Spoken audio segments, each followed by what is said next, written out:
शहर की अर्थव्यवस्था अब धीरे धीरे पटरी पर आने लगी है। आगामी दिनों में शहर की जनता की जरूरत के अनुसार दुकानें व बाजार खोले जाएंगे, लेकिन उसके लिए उज्जैन शहरवासियों को कुछ दिनों का इंतजार और करना होगा।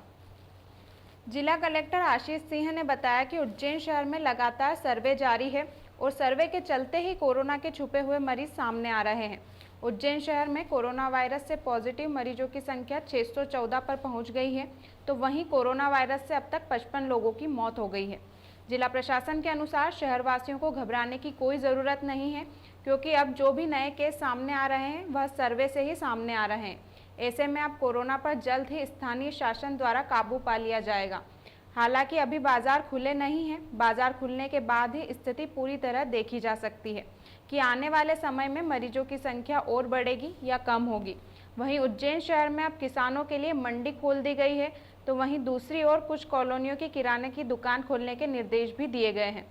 मेडिकल क्लिनिक के साथ ही होम डिलीवरी करने हेतु किराना दुकानें भी खुली हैं। इलेक्ट्रिक दुकान, कपड़ा दुकान और थोक कपड़ा मार्केट खोलने के आदेश दिए गए हैं।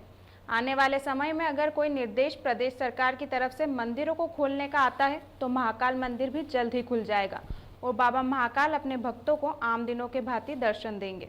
देखिए, जो भी लॉकडाउन 4 में जो गाइडलाइंस थी और एमएचए ने गाइडलाइंस जारी करी थी, जिसके आधार पर स्टेट गवर्नमेंट ने जिनको ग्रीन जोन या रेड जोन निर्धारित किए थे, वो एमएचए की गाइडलाइन उस पर्टिकुलर जोन पर जो है वो लागू होती थी।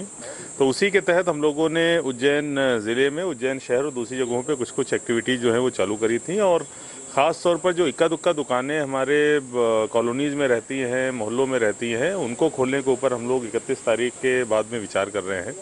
लेकिन जहां तक बात धार्मिक स्थानों की है या बाज़ारों की है, इसके लिए हमको अभी 2-3 दिन और वेट करना पड़ेगा। अगर कोई राज्य सरकार की एमएचए की कोई गाइडलाइन आती है तो उसको हम लोग पालन करेंगे। लेकिन निश्चित रूप से अभी जिस स्थिति में हम लोग पहुँचे हैं कि डेथ रेट जितनी कम हुई हैं, जनता के बीच में जो घबराने वाली और एक पैनिक का वातावरण था वो कम हुआ है। जितने भी हमारे सर्वे की टीमों ने नए एरियाज़ निकाले हैं जहां पर संक्रमण फैला हुआ था, हमने वायरस को ढूंढ के निकाला। आप लोग नोटिस करेंगे उन जगहों पर एक भी डेथ अभी तक नहीं हुई है। चाहे हमारे जितने भी नए एरियाज़ हैं, मालीपुरा हो, अंकपात मार्ग हो, प्रकाश नगर हो, आर्य समाज मार्ग हो, 24 खम्मा माता के पीछे वाला जो पूरा का पूरा मोहल्ला है वो हो, वहाँ पर डेथ्स नहीं हुई हैं, केसेस बड़ी संख्या में निकले। उसका कारण ही यही है कि हमारी सर्वे की टीमों ने उनका अर्ली आइडेंटिफिकेशन किया और वो रिकवर होकर लोग 8-8, 10-10 दिनों में ठीक होकर वापस जा रहे हैं।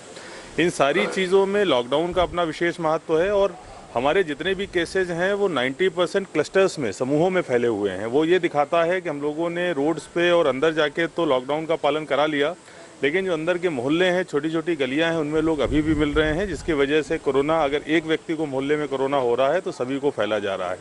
आप लोगों के माध्यम से इस चीज़ को मैं और ज़्यादा रेखांकित करूंगा कि शासन प्रशासन की एक सीमा होती है कि हम लोग मेन रोड्स पे, उसके अंदर की जो गलियां हैं वहाँ पर जाके लगातार मुस्तैदी से जो है लॉकडाउन का पालन करा सकते हैं। लेकिन जो बिल्कुल अंदर जाके गलियां हैं जहां पर हमारा बार बार पहुंचना संभव नहीं होता है, अगर लोग जागरूक नहीं रहेंगे, लोग खुद अपनी जिम्मेदारी नहीं समझेंगे तो हम लोग बहुत मुश्किल में फंस जाएंगे।